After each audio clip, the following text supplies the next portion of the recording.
పెళ్ళైనా పండగైనా వేడుక ఏదైనా పట్టుచీరల ప్రత్యేక వేదిక వారాహి సిల్క్స్. సుమన్ టీవీ ప్రేక్షకులకు నమస్కారం. ప్రస్తుతం మనతో పాటు ఉన్నారు ప్రముఖ ఆధ్యాత్మికవేత్త మరియు ప్రముఖ జ్యోతిష్య పండితులు బ్రహ్మశ్రీ డాక్టర్ గుండెపూడి శివ సుధీర్ శర్మ గురువు గారు మనతో పాటు ఉన్నారండి. వారితో మాట్లాడదాం. మరి ఆషాఢం వస్తుంది, నవరాత్రులు, వారాహి నవరాత్రులు, గుప్త నవరాత్రులు చేద్దాము, పూజలో పాల్గొందాం, ఉపాసన చేద్దాము అనుకుంటాం. అయితే మనలో కొన్ని సందేహాలు ఉంటాయి కదా, గురుగారితో మాట్లాడదాం. గురుగారు నమస్కారం. శ్రీమాత్రే నమః. శ్రీ గురుభ్యో నమః. శ్రీమాత్రే నమః. గురుగారు రకరకాలుగా వింటున్నాం. అయితే కొందరు గొప్పగా చేసుకుంటూ ఉంటారు, అది మేము చేయలేకపోతున్నామని ఫీల్ అయ్యేవారు ఉంటారు. కొన్నిసార్లు లేదు ఇలా చేయండి అని చెప్తారు. ఎలా చేయాలి అమ్మవారికి, వారాహి అమ్మవారికి ఏ విధంగా చేయాలి, ఎలా అమ్మవారు కరుణిస్తారు ప్రజల్ని కూడా, ఇలానే చేయాలా, గ్రాండ్ గా రిచ్ గా, అమ్మవారికి ఎరుపు రంగు ఇష్టం అంటారు, అలానా, ఉగ్రరూపు తంత్ర పూజలు చేసే వాళ్ళే చెయ్యాలా, లేదు నైవేద్యం ఇలా ఎలా చేయాలి అంటారు, అందరూ చేసుకునే విధంగా మీరేం చెప్తారు? తప్పనిసరిగా ముఖ్యంగా అమ్మవారికనే కాదు, ఏ భగవంతుడికైనా ఎంత గ్రాండ్గా చేశామనేది కాదు, ఎంత భక్తిపూర్వకంగా చేశామనేదే భగవంతుడు చూస్తాడు. చాలా మంది కూడా నాన్న వరలక్ష్మి వ్రతం చేస్తారు. వరలక్ష్మి వ్రతం కూడా చాలా గ్రాండ్గా రిచ్గా, అదే గురుగారు, అసలు వచ్చిన వాళ్ళకి రిటర్న్ గిఫ్ట్స్ అని అవని ఇవని, వెండి సామాగ్రి ఇవ్వటారు, బట్టలు పెట్టడారు, ఇదంతా హడావుడి చేస్తారు. ఇక్కడ భగవంతుడు ప్రతి వ్రతంలో, ప్రతి పూజలో మనకు మోరల్ వాల్యూస్ కొన్ని ఉంటాయి నాన్న. మోరల్ గా ఒక కథ ఉంటుంది. ఆ కథలో ఉండేటువంటి లక్షణాలు ఏంటో అవి మనలో ఉనికి పుచ్చుకొని మన వ్రతం చేస్తే అమ్మవారు అనుగ్రహిస్తుంది. వరలక్ష్మి వ్రతం ఎంతో డబ్బులు ఖర్చు పెట్టి చేస్తే లక్ష్మీదేవి అనుగ్రహిస్తుంది అనేది అబద్ధం. అబద్ధం, దాంట్లో అనుమానమే లేదు నాన్న. అసలు అంటే ఈ అమ్మవారికి సంబంధించిందే చెప్తున్నా, అమ్మవారికి సంబంధించిందే కాబట్టి చెప్తున్నా. వరలక్ష్మి వ్రతంలో కూడా ఏమని చెప్తుంది వరలక్ష్మి అమ్మవారు? ఒక ముత్తైదు కల్లో కనపడి, నేను వరలక్ష్మి అమ్మవారిని, నన్ను వచ్చే శ్రావణ పౌర్ణమి ముందు వచ్చేటువంటి శుక్రవారం రోజు నన్ను పూజ చేసుకోండి, అనుగ్రహిస్తానని చెప్తుంది. ఆవిడ ఎలాంటి ముత్తైదుని ఎంపిక చేసుకుంది అమ్మవారు కల్లో కనపడటానికి? అత్తమామల్ని మర్యాదగా భక్తిగా చూసుకునేటువంటి వాళ్ళని, భర్తని ప్రేమగా చూసుకునేటువంటి వాళ్ళని, పిల్లల్ని బాధ్యతగా చూసుకునేటువంటి ఆవిడ్ని, అంతేకాకుండా ఇరుగు పొరుగు వారితో గొడవలు పడకుండా, గయ్యాళి కాకుండా చక్కగా మంచి మాటలు మాట్లాడేటువంటి ఆవిడని ఎంపిక చేసుకుని మరి ఆవిడ కల్లో కనపడింది. ఆ లక్షణాలు ఏవి మనలో లేకుండా మనం ఎన్ని కోట్లు ఖర్చు పెడితే ఏముంది చెప్పండి? ఇంట్లో వరలక్ష్మి వ్రతం చేస్తాం, అత్త మామూలు తీసుకెళ్ళి లోపల గదిలో పెట్టి తాళం వేస్తాం. అమ్మవారు అనుగ్రహిస్తుందా? అత్తలో ఉన్నది అమ్మ కదా, అవునా?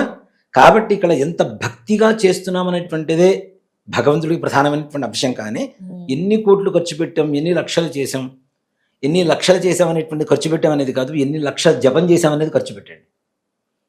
జపానికి కావాల్సినటువంటి సమయాన్ని ఖర్చు పెట్టండి. అది కూడా ఆ సమయం కూడా ఎలా ఉండాలి? వాల్యుబుల్ టైం ఉండాలి.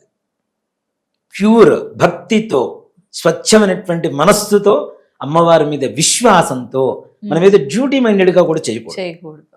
అమ్మ అక్కడ ఉంది అనుకుని, ఇప్పుడు అమ్మవారి పటం ఉంది, పటాన్ని మనం దండం పెడతాం కదా, ఉన్నప్పుడు అక్కడ అమ్మ ఉందనే భావనే కదా మనకి. అలాంటప్పుడు ఎంత విశ్వాసంతో చేయాలి మనం? చేస్తే అమ్మవారు అనుగ్రహిస్తుంది, అమ్మ పలుకుతుంది, దాంట్లో ఏమాత్రం కూడా సంశయం లేదు.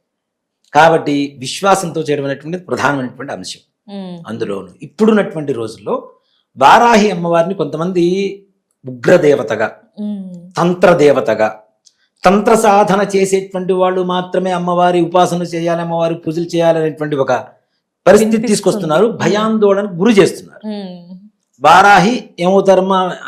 ఏమనిపిస్తాం మనం అమ్మవారిని? వారాహి అమ్మవారు కదా, అమ్మ కదా. అమ్మ ఎవరికైనా అమ్మే కదా. ప్రపంచ రూపం చూసి భయపడడం, లేకపోతే వినిపించడం, అలాంటివి వినిపించడం వల్ల చిన్నప్పటి నుంచి మన అమ్మ ఇప్పుడు మన కోపంగా కనపడలేదా? చాలా సార్లు రోజులో మనం తప్పు చేస్తే కోపంగా కనపడుతుందా లేదా? ప్రేమ ఇమీడియట్ గా కనిపిస్తుంది కదా.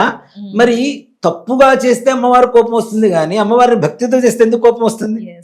కాబట్టి ఉగ్రదేవతలైన కాళి, తార, చిన్నమస్త ఇట్లాంటివి చూడటానికి కూడా కొంచెం భయానకమైనటువంటి అమ్మవార్లు ఉంటారు నాన్న. ఉగ్రంగా ఉంటారు. ప్రత్యంగిర, వారాహి ఇట్లాంటి దేవతలు కూడా ఉగ్రంగా ఉంటారు. ఉగ్రంగా ఉంటారు అంటే ఏంటి? వాళ్ళ శక్తి ఏంటి? వాళ్ళు ఉగ్రదేవతలు, వాళ్ళు ఏదో మొత్తం నాశనం చేస్తారని కాదు. వాళ్ళు ఉగ్రము అంటే సంస్కృతంలో ఇంకొక పదం కూడా ఉంది నాన్న, ఫరితగతిన, అతీతమైన అనేటువంటి అర్థం ఉంటుంది. ఉగ్రము అంటే అతీతమైనటువంటిది అని అర్థం. ఎవరికి సాధ్యపడనటువంటి పనులు చేసేటువంటి శక్తినే ఉగ్రదేవతలు అంటారు. Very powerful. అంతే కదా. ప్రత్యంగ్రామ వారికి కూడా దేవతలందరూ కూడాను ప్రత్యంగ్రామ వారి ఆవిర్భావం జరిగినప్పుడు దేవతలను రక్షించడం కోసమే ఆవిర్భావం జరిగింది అమ్మవారిది. ఆ సమయంలో దేవతలందరూ కూడా మొట్టమొదటిగా అమ్మవారికి పెట్టిన పేరేంటి? ఉగ్ర కృత్య. కృత్యము అంటే చేయునది, ఉగ్ర అంటే అతీతమైనటువంటి పనులు చేసేటువంటిది. దానికి ఉగ్రమైనటువంటి దానికి మనం ఎంతసేపటికి ఆవేశపూరితమైనటువంటి భావాన్ని తీసుకుంటున్నాం కానీ సంస్కృతంలో ఉండేటువంటి అసలైన అర్థాన్ని తీసుకోలేకపోతున్నాం.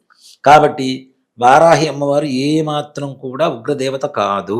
అందరూ పూజించవచ్చు. అందరు చక్కగా ఎవరింట్లో చిన్న పిల్లవాడు అమ్మ అని పిలిచినా పలుకుతుంది, మనం అమ్మ అని పిలిచినా పలుకుతుంది అమ్మవారు. కాబట్టి ముఖ్యంగా భక్తి ప్రధానమైనటువంటిది. అలాగే ముఖ్యంగా నాన్న ఈ వారాహి అమ్మవారి ఫోటో ఇంట్లో ఉండొచ్చా? మళ్ళీ పూజ ఏమైనా నవరాత్రులు అయిపోగానే తీసి పెట్టేయాలి వినిపిస్తున్నాయి గురువు గారు. పిచ్చి మాట నాన్న. వారాహి అంటే సాక్షాత్తు లలిత అమ్మవారి సర్వసైన్యాధ్యక్షురాలు. లలితా సహస్రనామం చేస్తున్నాం, ఇంట్లో ఫోటోలు పెట్టుకుంటున్నాం, పూజలు చేస్తున్నాం.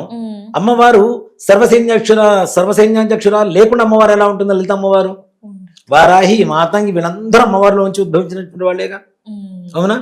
మీరు వారాహి చరిత్ర మొత్తం చదివితే విన్నా అప్పుడు తెలుస్తుంది వారాహి అమ్మవారు ఎంత శక్తివంతంగా ఉంటుంది, తొందరగా అనుగ్రహిస్తుంది. మనకి లలితా సహస్రంలో కిరిచక్రరధారుడ దండనాథ పురస్కృత అని ఒక నామం వస్తుంది. అవునా? కిరిచక్రరధారుడ దండనాథ పురస్కృత అమ్మవారే, వారాహి అమ్మవారే.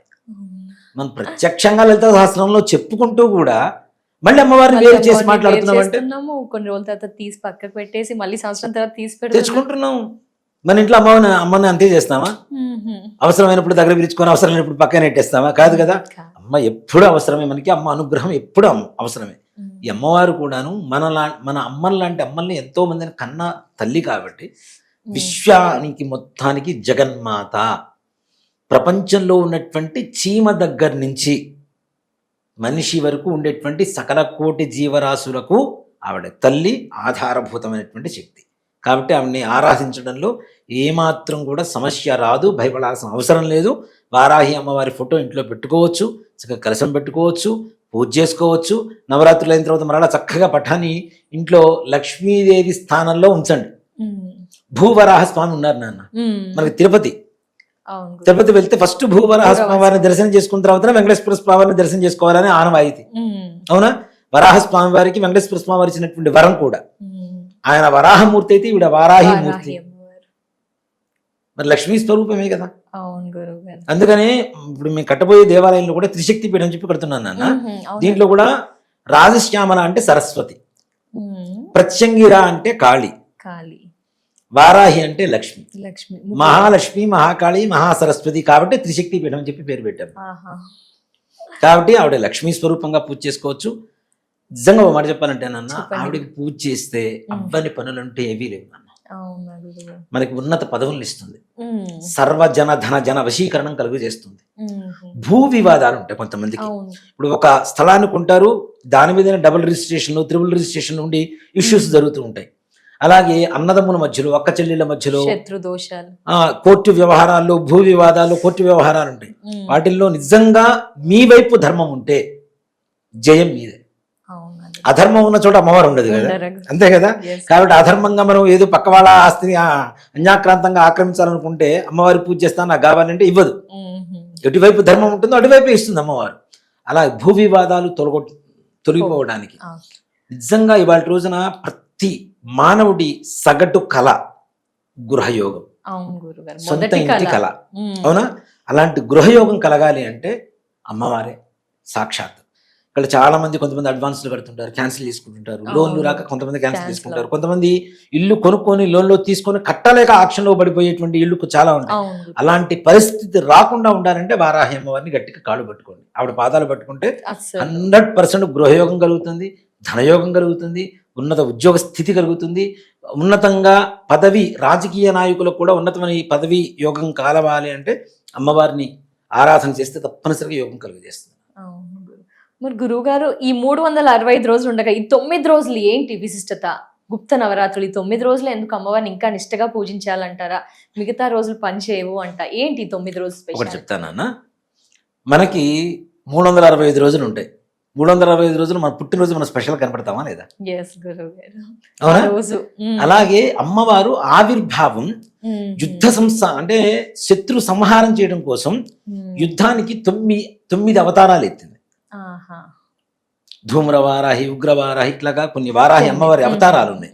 ఈ వారాహి అవతారాలు 9 అవతారాలు ఏవైతే ఉన్నాయో యుద్ధం చేయడం కోసం, శత్రు సంహారం కోసం 9 అవతారాలు ఎత్తినటువంటి రోజులు కాబట్టి నవరాత్రులు మనకి. అలాగే ఇప్పుడు నిజంగా చాలా నవరాత్రులు చేస్తున్నాం మనం. అవును గురువు గారు, చాలా రాజశ్యామల నవరాత్రులు ఉన్నాయి సశాస్త్రీయంగా, ఇదేదో కొత్తగా చెప్పబడింది కాదు.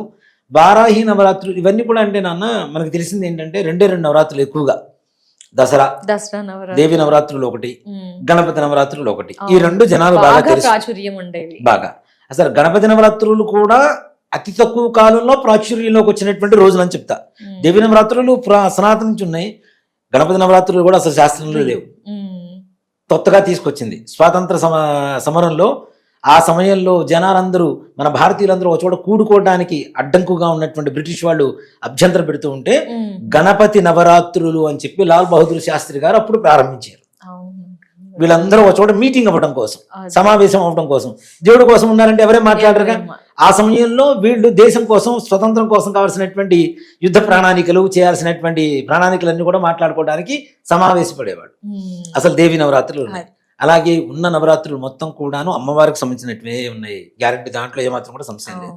చైత్రశుద్ధ పౌర్ణమి నుంచి మన చైత్రశుద్ధ పాడ్యమి నుంచి నవమి వరకు వసంత నవరాత్రులు, అట్లాగే ఆషాఢ శుద్ధ పాడ్యమి నుంచి నవమి వరకు వరాహి గుప్త నవరాత్రులు, మాఘ శుద్ధ పాడ్యమి నుంచి నవమి వరకు రాజశ్యామల నవరాత్రులు, ఆశ్వీజ శుద్ధ పాడ్యమి నుంచి దసరా వరకు నవమి వరకు శ్రీమద్దేవి శరన్నవరాత్రులు. ఈ 4 నవరాత్రులు ఉన్నాయి. ఇంక మిగిలినవన్నీ కూడా కొత్తగా తెచ్చిపెట్టుకోవడం.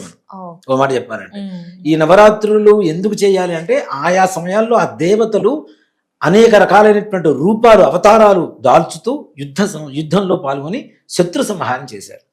శత్రువులు అంటే చాలా మంది ఏమనుకుంటారు అంటే ముఖ్యంగా ఫిజికల్ గా కనపడే శత్రువులు అనుకుంటారు. ఫిజికల్ గా కనపడే శత్రువులు కాదు, మనలో ఒక 6 ఉంటారు శత్రువులు. కామ, క్రోధ, లోభ, మోహ, మదవాత్సర్యాలు, అరిషడ్ వర్గాలు అంటాం కదా. వీటిని సంహరించాలి అసలు లెక్క ప్రకారం. వీటిని సంహరిస్తే ఎదుటివాడు మనకి ఎక్కడ శత్రువు కనపడు కదా, ఫిజికల్ గా శత్రువు కనపడే అవకాశమే లేదు. లేకపోతే ఆ స్థితికి వెళ్ళాలి అంటే అమ్మవారి పాదాలు పట్టుకుంటే తొందరగా చేస్తాం అట్లాంటి స్థితికి. ఎంతసేపటికి మనం ఇక్కడే ఉంటున్నాం కానీ గొప్ప తపస్సు స్థితికి వెళ్ళాలి అంటే అమ్మవారి పాదాల దగ్గర నుంచి ప్రారంభించుకుంటే అమ్మవారి పాద స్పర్శతో మన జీవితం ప్రారంభమవుతుంది, ముందుకు తీసుకెళ్తూ ఉంటుంది. ఏ విధంగా చేయాలి అంటారు గురుగారు ఈ 9 రోజులు? మీరేం చెప్తారు? ఏ విధంగా? నిజంగా అంటే వాళ్ళకు ఉండేటువంటి స్థితిని బట్టి గొప్పగా చేయాలి అని లేదు. గొప్పగా చేయటం అంటే అతి గొప్ప భక్తితో చేయటమే గొప్పగా చేయటం, ఎక్కువ ఖర్చు పెట్టి చేయటం అనేది కాదు. సింపుల్ గా అమ్మవారి పీఠాన్ని, ఒక పీఠ ఏర్పరచుకొని ఒక రెడ్ కలర్ క్లాత్ వేసుకొని, రెడ్ కలర్ క్లాత్ తోనే కలశం ఏర్పాటు చేసుకొని, కొబ్బరికాయ, దాంట్లో నీళ్లు, కొద్దిగా పసుపు, కుంకుమ, గంధం, అక్షతలు వేసుకొని, మామిడి కొమ్మలు వేసుకొని, దాంట్లో ఒక కొబ్బరికాయ పెట్టి ఆ కొబ్బరికాయ మీద అమ్మవారి బ్లౌజ్ పీస్ ఫోల్డ్ చేస్తాం, ఫోల్డ్ చేసి అమ్మవారి బ్లౌజ్ పీస్ పెట్టేసుకొని అలా ఒట్టి కలశం పెట్టుకున్నా పర్లేదు. లేదు ఫోటోతో సహా పెట్టుకుంటామంటారా ఇంకా ఉత్తమం. మనం విగ్రహం లేకుండా నిగ్రహం రాదు మనకి. అవును గురువు, అసలు కాన్సన్ట్రేట్ చేయలేము. అవునా? అమ్మవారు ఎదురుగా ఉంది విగ్రహ రూపంలో ఉంటే మనం ఆటోమేటిక్ గా అటెన్షన్ గా ఉంటాం. ఆ అటెన్షన్ అనేది ఉండదు మనకి లేకపోతే. అందుకని నిగ్రహం కోసం అని చెబుతాం మనం. కాబట్టి ఫోటో పెట్టుకుంటే చక్కగా ఉదయం, సాయంత్రం, ఉదయం పూట దీపారాధన, ప్రాతకాలం, అలాగే అమ్మవారికి అష్టోత్తరం ఉంటుంది. ఇప్పుడు చదవలేనటువంటి వాళ్ళు చాలా మంది ఉండొచ్చు. అందుకని నిజంగా అంటే టెక్నాలజీ కొన్ని విధాలుగా చాలా బాగా పనిచేస్తుంటుంది నాన్న. మనం టెక్నికల్ గా బాగా డెవలప్ అయిపోయాం కాబట్టి యూట్యూబ్ లో అష్టోత్తరం కొడితే చక్కగా వినొచ్చు. వింటూ చక్కగా అమ్మవారికి పూజ చేసుకోవచ్చు. అమ్మవారికి పూజ కూడా ఎర్రటి పుష్పాలతో చాలా విశేషం. అమ్మవారికి ప్రీతికరం. అమ్మవారికి రక్తవర్ణము అంటే రక్తవర్ణ ఇదంటే పుష్పాలంటే చాలా ఇష్టం అమ్మవారికి. అలానే పుష్పాలతో పూజ చేసుకోవటం.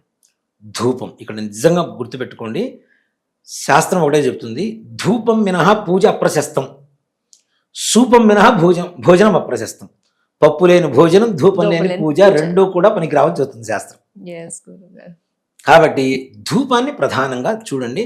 ధూపం ఎప్పుడు కూడాను మన మానసిక స్థితిని ఉన్నత స్థాయికి తీసుకెళ్తున్నాను. తపస్సు చేయాలన్న చోట నిర్మానుష్య ప్రదేశం అన్నా ఉండాలి, లేదా ఒక రకమైనటువంటి ఒక కాన్షియస్ లోకి తీసుకెళ్తూ ఉంటుంది. ధూపం మరి చూడండి, అగరబత్తి మంచిది, మనశ్శాంతి ప్రశాంతంగా ఉంటుంది. అలాంటి ధూపాన్ని అమ్మవారికి సమర్పించడం. అలాగే అమ్మవారికి నివేదన కూడా దానిమ్మ గింజలు రెడ్ కలర్ లో, అలానే వాటర్ మిలన్ పుచ్చకాయ ఆ ముక్కలు కోసి పెట్టవచ్చు. దాంతో పాటుగా పెరుగన్నం, అంటే ప్రశాంతంగా ఉండాలి కదా అమ్మవారు కూడా. పెరుగన్నం అంటే మనం ఏం చేస్తాం, వేడి చేసినప్పుడు మజ్జిగ తాగుతాం, పెరుగు తింటాం, అవునా? కాబట్టి అమ్మవారు చలవగా ఉండడం కోసం పెరుగన్నం నివేదన పెట్టడం. ఉదయం సాయంత్రం 2 పూట్ల మాకు కుదరదండి నైవేద్యాలు ఇవన్నీ పెట్టాలంటే దానిమ్మ గింజలు తీసుకుని పొద్దుపూట కొద్దిగా నైవేద్యం పెట్టేసేయండి. మరలా అంటే ప్రాతకాల సేవ మామూలంతా కూడా నార్మల్ గా పూజ చేసుకుంటాను నాన్న. సాయంకాలం మాత్రం ప్రదోషకాల సమయం దాటిన తర్వాత చేయాలి. ఈ దేవతల్ని శీఘ్ర దేవతలు అంటాం, గుప్త దేవతలు అంటాం, రహస్య దేవతలు అంటాం, రాత్రి దేవతలు అంటాం. రాత్రి పూట 7:30 గంటల తర్వాత దేవత సంచారం జరుగుతూ ఉంటుంది. అలాంటిది నవరాత్రుల్లో తప్పనిసరిగా అమ్మవారు సంచరిస్తూ ఉంటారు. కాబట్టి ఇప్పుడు మీ ఎదురుగా మీ గురించి గొప్పగా మాట్లాడితే మీరు నాకు తొందరగా ఫేవర్ అవుతారు, అవునా? మీరు లేనప్పుడు నేను మాట్లాడితే మీతో ఎవరైనా చెప్పొచ్చు, చెప్పకపోవచ్చు, అది చెడుగా చెప్పొచ్చు, మంచిగా చెప్పొచ్చు, అవునా? సో దేవతలు సంచరించేటువంటి సమయం కాబట్టి ఆ దేవత ఆ సమయంలో అమ్మవారు పూజ చేస్తే అతి తొందరగా శీఘ్రంగా మనకి అమ్మవారి అనుగ్రహం కలుగుతుంది.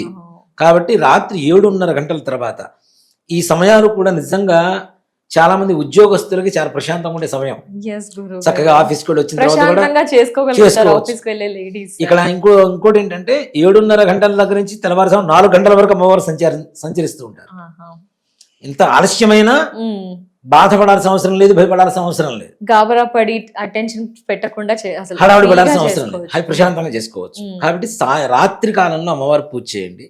సాయంకాల పూజ చేసే ముందు కంద దీపం అని ఒకటి ఉంటుంది. కంద ఉంటుంది కదా, మనం తినే కంద కూర ఉంటుంది కదా, ఆ కంద తీసుకొని చక్కగా పైన ప్రమిదిలాగా ఇట్లా ఒలిచేసాం అనుకోండి, పైన మొత్తం ఒలిచేస్తే ప్రమిదిలాగా తయారవుతుంది. దాంట్లో ఆవ నూనెతో దీపారాధన చేయాలి. ఉడకబెట్టేదే లేదు, పచ్చి కందనే.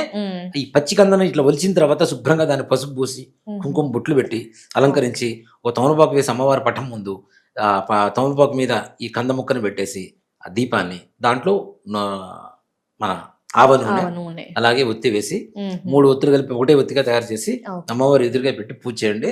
అమ్మవారు తప్పనిసరిగా సాక్షాత్కరిస్తుంది. కందమూలము అంటే అమ్మవారు చాలా ప్రీతి. అమ్మవారు ముఖ్యంగా భూమికి సంబంధించినటువంటి వ్యవహారాలను అమ్మవారి దీక్ష ఎక్కువగా చేస్తుంటాం. అందులో కంద మూలం అంటే ఏంటి, భూమి లోపల ఉండేటువంటి దాన్ని మూలం అంటాం. మూలం అంటే వేరు. ఇప్పుడు కంద బయటకు అయితే మనకి లోపలే ఉంటుంది కాబట్టి భూమి లోపల ఉండేటువంటిది అమ్మవారికి ప్రీతికరమైంది. కాబట్టి కంద అనేటువంటిది చాలా విశేషం. అందులో కందలో నువ్వుల నూనె పోసినప్పుడు ఇంకాస్త శక్తివంతంగా తయారవుతుంది. సైంటిఫిక్ గా ప్రూవ్ చేసుకోవచ్చు మనం. దేనికంటే కంద ఆవ నూనె కలిసి అది మంటతో వెలుగుతున్నప్పుడు దాని నుంచి వచ్చేటువంటి ఒక గాలి కానీ ధూపం కానీ ఏదైతే ఉందో అది పీల్చడం ద్వారా మనకి సంపూర్ణమైన ఆరోగ్యాన్ని ఇస్తుంది. ఇది సైంటిఫిక్ మనకు సైన్సే కదా, మన శక్తి, మన హిందూ సంప్రదాయం కానీ మన పూజలు కానీ మొత్తం సైన్స్ తో కూడుకున్నటువంటిది. అది ఇంటర్నల్ గా ఉంటుంది, లోపలికి బయటికి తెలియదు. కంద దీపం పెట్టమన్నారు, అమ్మవారికి పెట్టాం అంతే. దాంట్లో ఉండే రీజన్ ఎందుకు, అది ఎందుకు పెట్టమనే రీజన్ ఎందుకు, దాంట్లో పెడితే ఏ రకమైన ప్రయోజనం వస్తుందంటే సంపూర్ణమైనటువంటి ఆరోగ్యాన్ని మనకి ఇస్తుంది. కాబట్టి కంద దీపం పెట్టడం. కంద దీపం పెట్టిన తర్వాత అమ్మవారికి యథావిధిగా అష్టోత్తరం పూజా కార్యక్రమాలు చేసుకొని సాయంత్రం పూట పెరుగన్నం పెట్టండి. అందులోనూ నియమాలు చేసేటువంటి వాళ్ళు కూడా ముఖ్యంగా ప్రతిరోజు తలస్నానం, నేల పడక, బ్రహ్మచర్యం, ఒక పూట భోజనం, ఒక పూట అల్పాహారం. నన్ను అడిగితే చాలా మంది అల్పాహారం భోజనము అంటే అయ్యప్ప స్వామి దీక్ష చేసేలాగా మధ్యాహ్నం భోజనం చేసి రాత్రి టిఫిన్ చేస్తుంటారు. దానికన్నా మధ్యాహ్నం భోజనం చేసి రాత్రి టిఫిన్ మధ్యాహ్నం టిఫిన్ చేసి మధ్యాహ్నం టిఫిన్ చేసి రాత్రి కూడా భోజనం చేయడం ఉత్తమం. పూజ అయిపోయిన తర్వాత ఉపవాసం చేసినటువంటి ఇది కూడా ఉంటుంది కదా. సో కాబట్టి మధ్యాహ్నం టిఫిన్ చేయటం. అందులోనూ నాన్ వెజ్ తినకూడదు, అలాగే ఆనియన్స్ తినకూడదు, వెల్లుల్లి గార్లిక్ తినకూడదు. ఇవి తినకుండా సాఫ్ట్ గా ఉండేటువంటి ఫుడ్, సాత్వికమైన ఆహారం తీసుకుంటూ అమ్మవారి పూజ చేసుకొని చిన్న మంత్రం అన్న పెద్దగా హడావిడపడాల్సిన అవసరం లేదు, చెప్తాను. దాంతో పాటుగా ముఖ్యంగా శివ పంచాక్షరి చెయ్యకుండా ఇలాంటి దేవతల ఆరాధన చెయ్యకూడదు. అవునా గురుగారు? శివ పంచాక్షరి తప్పనిసరిగా చేయవలసిందే. మ్మ్. మీరు ప్రత్యంగా తీసుకోండి, చిన్నమస్తా తీసుకోండి, తారా తీసుకోండి, భగడాముఖి తీసుకోండి, కమలాత్మక తీసుకోండి, ఏ అమ్మవారి ఇది తీసుకున్నా శివ పంచాక్షరి అనేటువంటిది ఉపశమనం. ఉగ్రదేవతలు బాధపడుతున్నారు, భయపడుతున్నారు కదా, అప్పుడు పంచాక్షరి చేయండి. ఇప్పుడు ఆంజనేయ స్వామి వారు నాన్న వీరాంజనేయ స్వామి, ఎంత వీరాంజనేయ స్వామి అయినా శ్రీరామ రామ రామే తీరమే రామే మనోరమే సహస్రనామ తత్తుల్యం రామనామవరానని అన్నాం అనుకోండి, కూలైపోతాడు. అవునా? నరసింహస్వామి వారిని ప్రశాంతం చేసింది ఎవరు? లక్ష్మీ అమ్మవారు. అందుకని లక్ష్మీ నరసింహస్వామి అని పిలుస్తాం, చెంచు లక్ష్మి అంటాం మనం. అవునా? అట్లాగే ఈ ఉగ్రదేవతలు అని చెప్పి మనం భయపడుతున్నాం కాబట్టి దానికి సంపూర్ణమైనటువంటి ఉపశమనం ఏదన్నా ఉంది అంటే కేవలం శివ పంచాక్షరి. దానికి ఏ గురువు గారు మీకు ఉపదేశించాల్సిన అవసరం లేదు. ఓం నమ శివాయ అనేటువంటి మంత్రం ఏ గురువు ఉపదేశించాల్సిన అవసరం లేదు. ఎందుకంటే మీరు పుట్టినప్పుడే అక్షరాభ్యాసం చేసేటప్పుడే ఓం నమ శివాయ సిద్ధన్నమః అని చెప్పి తండ్రి ఆది గురువై మనతో దిద్దించేటువంటి మొట్టమొదటి ప్రణవ మంత్రం అవుతుంది కాబట్టి కదా. తండ్రి ఆది గురువు అయిపోయి మనకు మంత్రాన్ని ఇచ్చేసాడు. దీన్ని బట్టి చూడండి, అంటే మన వాళ్ళు ఎంత గొప్పగా అక్షరాభ్యాసంలో కూడా ఈ మంత్రాన్ని పెట్టడం అనేది, శివ పంచాక్షరి మంత్రం ప్రపంచంలో పుట్టినటువంటి ప్రతి మానవుడికి అవసరం అని చెప్పకుండా చెప్పడం అంత గొప్ప. అంటే మన ధర్మంలో ఇంత గొప్పగా ఉంటాయి, రహస్యంగా ఉంటాయి. చిన్నప్పుడు రాయిస్తారు, ఏదో అయిపోయింది అనుకుంటాం, కానీ అది ప్రతి ఒక్కడికి అవసరం. ఆ రోజు నుంచి నువ్వు జపం చెయ్యరా అని చెప్పడం, అది ఆడపిల్లలైనా మగవాళ్ళైనా అందరికీ చెప్తున్నా కదా. కాబట్టి శివ పంచాక్షరి మంత్ర జపం చేసుకొని అమ్మవారి మంత్రం కూడా ఓం ఐం గ్లౌం ఐం వారాహ్యై నమో నమః. మళ్ళీ మంత్రం ఒకసారి నాన్న. ఓం ఐం గ్లౌం ఐం వారాహ్యై నమో నమః. ఈ మంత్రాన్ని తప్పనిసరిగా జపిస్తూ శివ పంచాక్షరి మంత్ర జపాన్ని చేస్తే, ఇది ఇంకోటి కూడా చెప్తున్నాను నాన్న, ఎవరైనా కొత్తగా నవరాత్రులు ప్రారంభిస్తున్నా అంతకుముందు ప్రారంభించి చేస్తున్న వారైనా సరే తప్పనిసరిగా ఈ నవరాత్రులు మాత్రమే ఈ మంత్రం జపం చేసి తర్వాత పక్కన పెడతామనుకోవడం అనేది తప్పు. ఎప్పుడు కూడా ఒక దేవతా మంత్రాన్ని స్వీకరించాము అంటే తప్పనిసరిగా ఆ మంత్రాన్ని సాధన చేస్తూనే ఉండాలి. ఇప్పుడు మనకి 9 రోజులు చేసేసాం, అమ్మవారు చేసేయాలి, అది కరెక్ట్ కాదు కదా. సాధన చేసే కొద్దీ మన మీద అమ్మవారు మనకు కనెక్ట్ అవుతుంటుంది. అమ్మవారి కనెక్ట్ అయ్యేంత వరకు మనం మంత్రం చేస్తూ ముందుకు వెళ్తూనే ఉంటాం. ఒక్కసారి కనెక్ట్ అయితే ఎలా ఉంటుంది ఇంకా. ఇప్పుడు చాలా మంది మాటల్లో వింటుంటాం, అమ్మవారు ఆయనకి పరుగుతుంది, ఆంజనేయ స్వామి మాట్లాడతాడు పరుగుతుంది. అంటే ఎంత సాధన చేస్తే పలుకుతుంది అమ్మవారు.